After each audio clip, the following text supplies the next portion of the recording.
Hello guys, welcome to our own YouTube channel. आज हम एक नया टॉपिक, एक नई यूनिट शुरू करेंगे, ऑटोनॉमस सिस्टम, जो पीछे वाले से बिल्कुल अलग है, कोई रिलेटेड नहीं है थोड़ा सा भी। जो आगे हमने फ्रेडलम वोल्टेरा की इंटीग्रल इक्वेशन, उनसे बिल्कुल रिलेटेड नहीं है, एक अलग ही लेवल है, एक अलग ही टॉपिक है बिल्कुल। और ये कह सकते हैं एक बार वो थोड़ा सा कैलकुलेटिव है, ये कैलकुलेटिव नहीं है, थियोरेटिकल थोड़ा सा ज़्यादा है ये वाली यूनिट, लेकिन ईजी बहुत हो जाती है, कम टाइम में जल्दी कर लेते हो, टाइम कम बचा है तो आराम से कर लोगे, क्योंकि ये एक ऐसी यूनिट है कि अभी आपको, हमें भी पता है एग्ज़ाम्स आने वाले हैं, तो आप ये यूनिट अगर करके जाओगे तो एक बहुत प्रॉफिटेबल आपको प्रूव होगी एंड लास्ट टाइम पे। एंड शुरू करते हैं ऑटोनॉमस सिस्टम और क्रिटिकल पॉइंट्स, ये सब आज इसका बेसिक कर लेते हैं। थोड़ा सा टाइम ज़्यादा लगेगा, मतलब आज बेसिक समझना है तो थोड़ा सा टाइम ज़्यादा लेंगे बेसिक में, क्योंकि एक फ्रेश टॉपिक है तो थोड़ा सा क्लियर करके चलेंगे। क्योंकि अगर आज का टॉपिक समझ आ गया, आपको फर्स्ट क्लियर हो गया तो कोई दिक्कत नहीं है, फिर सारा आराम से हो जाएगा आपका आगे का, क्योंकि आपको बेसिक क्लियर हो जाएगा। अगर आपका बेस अच्छा है तो आप कुछ ना कुछ करके क्वेश्चन कैसे भी आए आराम से सॉल्व कर लेता है हर कोई इंसान। सॉल्व ना हो एटलीस्ट ट्राई तो ज़रूर कर लेता है, उसके पास ऑप्शन होते हैं कि वो कुछ ना कुछ कर सकता है। ठीक है, तो अपना बेस सही कीजिए। तो सबसे पहले लेके आते हैं ऑटोनॉमस सिस्टम। ऑटोनॉमस सिस्टम क्या होता है? एक सिस्टम दे रखा है, इक्वेशन दे रखी है, dx by D T is equals to F X Y, F जो फंक्शन है एक्स और वाई का, और D Y by D T जो है वो G X Y, G function है एक्स वाई का, जहाँ एफ एक्स, एफ और जी दोनों फंक्शन जो हैं वो कॉन्टीन्यूअस हैं, दोनों के दोनों फंक्शन जो हैं वो कॉन्टीन्यूअस है, और उनके डेरिवेटिव, एफ का derivative with respect to X और इसका partial derivative with respect to Y, इनके पार्शियल डेरिवेटिव भी कॉन्टीन्यूअस है और ये फंक्शन खुद भी कॉन्टीन्यूअस है। ठीक है, अगर ये ऐसा है और जो इंडिपेंडेंट वेरिएबल है टी, वो कहीं नहीं दिखेगा फंक्शन एफ और जी में। ठीक है, तो वो सिस्टम, अगर ऐसा कोई सिस्टम दे रखा है और ये कंडीशन इनमें है, तो हम कहलाए, ये जो सिस्टम है वो सिस्टम ऑटोनॉमस सिस्टम कहलाता है। ठीक है, कि भाई ये चीज़ें अगर हैं किसी भी सिस्टम में तो वो सिस्टम ऑटोनॉमस सिस्टम कहलाता है। अभी d x by D t, f का एफ इक्वल्स टू एफ है, d Y by D T जो है वो जी, एफ और g, d f by curly f by curly x, curly g by curly y, ये continuous होनी चाहिए और एफ और जी में कहीं भी टी नहीं दिखना चाहिए। ठीक है, अगर ऐसा है तो वो फंक्शन क्या कहलाएगा? वो सिस्टम क्या कहलाएगा? ऑटोनॉमस सिस्टम, अगर ऐसा कोई सिस्टम दिया हो तो। ठीक है, अच्छा, हम किसी भी ऑटोनॉमस सिस्टम का हमने एक पॉइंट ले रखा है, लेट कर रखा है कि एक्स टी और वाई टी, वो क्या होगा उसका सोल्यूशन। ठीक है, इस सिस्टम का अगर कोई सोल्यूशन है, वो उसको लेट कर रखा है एक्स टी और वाई टी, उसे हम क्या बोलेंगे? Solution of N autonomous system. इसका सिर्फ एक नाम दे रखा है, आगे इसका यूज होगा, इसलिए बस बता दिया कि एक्स टी और वाई टी से रिप्रेजेंट करते हैं। पाथ, ऑर्बिट या ट्रेजेक्ट्री एक ही मतलब है। मोस्टली कई बार जो डेफिनेशन 2 मार्क्स में पूछ लेते हैं वो पाथ से आई हुई है, जो मैंने ज़्यादातर देखी है। हालांकि नाम पता होना चाहिए, पाथ भी वही है, ऑर्बिट भी वही है और ट्रेजेक्ट्री भी वही है, सेम चीज़ें हैं सारी की सारी। ठीक है, तो पाथ होता क्या है एक्चुअल में? पाथ कि एक कर्व या एक लोकस, किन पॉइंट्स का जो इसके सोल्यूशन निकले इस ऑटोनॉमस सिस्टम का, इसमें एक्स वाई प्लेन में जब तुम इसकी वैल्यू पुट करोगे, इनके सॉल्यूशंस को पुट करोगे अपनी प्लेन में, तो जो एक पाथ होगा उनसे मिलके, वो पाथ, वो जो कर्व होगा या फिर वो कह सकते हैं वो लोकेशन या लोकस होगा उनका, वो कहलाता है पाथ। और हमेशा एक पाथ ज़रूर एग्जिस्ट करेगा अगर एक पॉइंट भी गिवन है तो। एक पॉइंट से, हर पॉइंट से कोई ना कोई, किसी भी पर्टिकुलर कोई भी पॉइंट अगर गिवन है तो हमेशा एक पाथ ज़रूर पास करेगा उस पॉइंट से। ठीक है, उसके बाद हम आते हैं क्रिटिकल पॉइंट पे। क्रिटिकल पॉइंट क्या है कि अगर कोई ऑटोनॉमस सिस्टम तुम्हें दे रखा है, ये सिस्टम ऑटोनॉमस है, ये नॉर्मल सिस्टम नहीं है, ऑटोनॉमस है। ये जो सिस्टम दे रखा था ये नॉर्मल था, अगर ये कंडीशन लग रही है तो ये सिस्टम ऑटोनॉमस कहलाता था।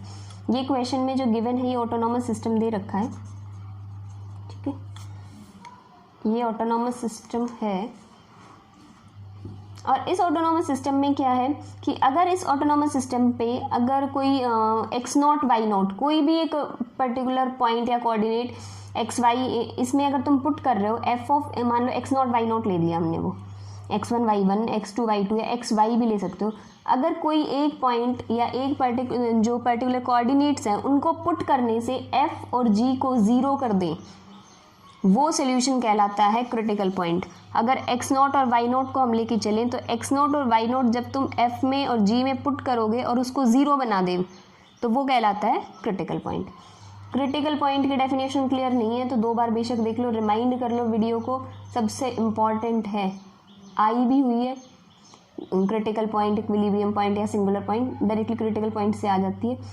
और अगर नहीं भी आई तो क्वेश्चन जो आता है इस यूनिट से वो क्रिटिकल पॉइंट से ही आएगा, ठीक है।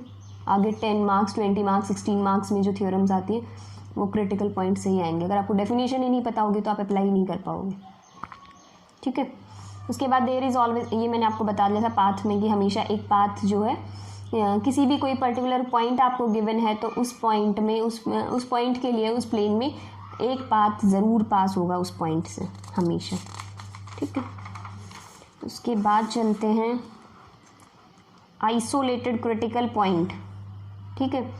आइसोलेटेड क्रिटिकल पॉइंट क्या होता है, देखो आइसोलेटेड क्रिटिकल पॉइंट, ये तो पक्का है कि वो क्रिटिकल पॉइंट तो होगा ही होगा। तो आइसोलेटेड क्रिटिकल पॉइंट में क्या है कि आपको क्रिटिकल पॉइंट होना कंपलसरी है, कि अगर हम किसी पॉइंट को हम ये कहें कि ये आइसोलेटेड क्रिटिकल पॉइंट है तो इसका मतलब पहले ये पक्का क्रिटिकल पॉइंट तो था ही था, उसको आइसोलेटेड।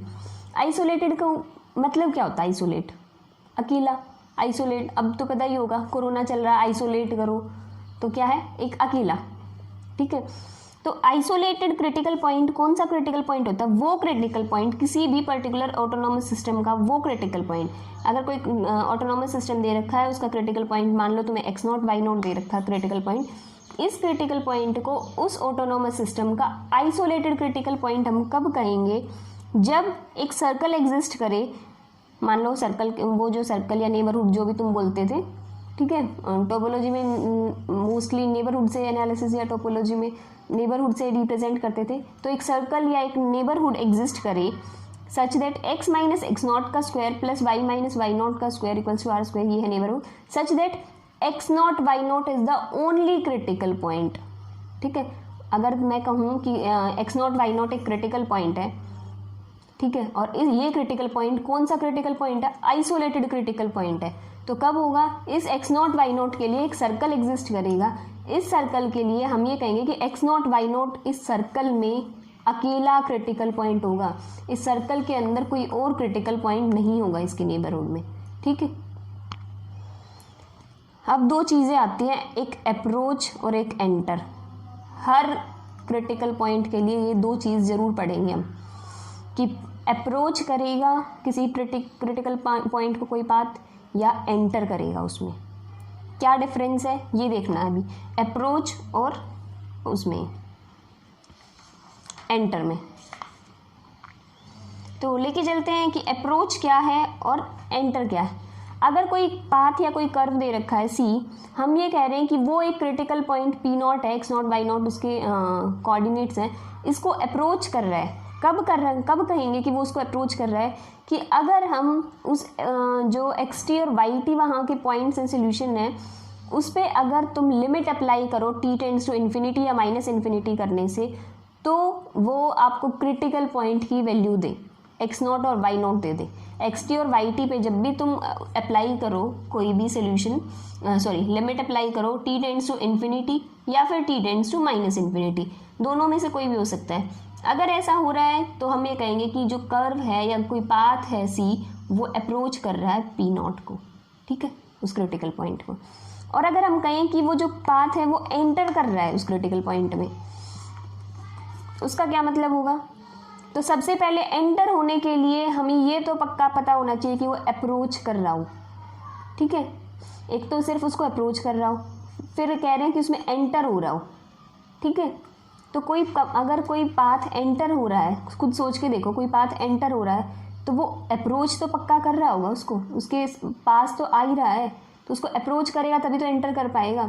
तो एंटर की फर्स्ट कंडीशन तो यही है कि वो अप्रोच करे, तो अप्रोच की ये वाली कंडीशन होती है, तो ये चीज़ तो होनी ही चाहिए।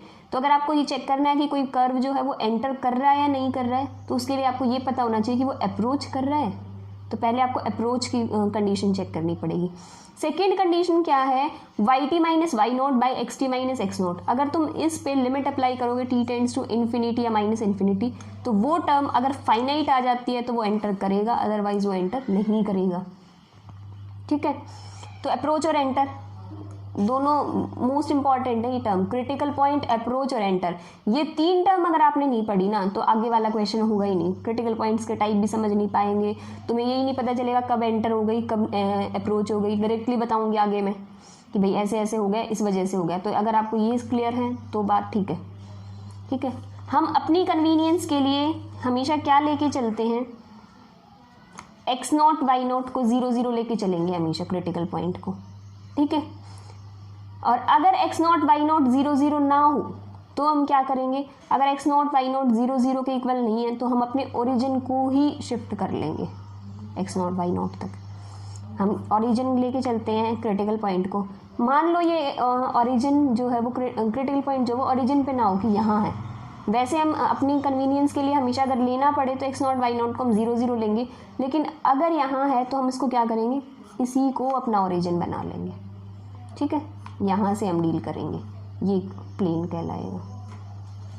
ठीक है, तो वीडियो लंबी हो रही है, अभी के लिए इतना ही रखते हैं। क्रिटिकल पॉइंट उसके बाद ये करते हैं, हम कल ये करते हैं टाइप्स ऑफ क्रिटिकल पॉइंट्स, चारों के चारों क्रिटिकल पॉइंट्स की जो टाइप है वो करेंगे। और फिर नेक्स्ट हम चलेंगे 5 इंपॉर्टेंट थ्योरम्स के लिए, शायद 5 ही है इसमें, मे बी 5 ही होती थी, हाँ। तो 5 इंपॉर्टेंट थ्योरम्स के लिए चलेंगे। फिर ये आज के लिए बस इतना ही रखते हैं। Thank you guys for watching my video. If you like it please like share and subscribe my channel. Thank you guys.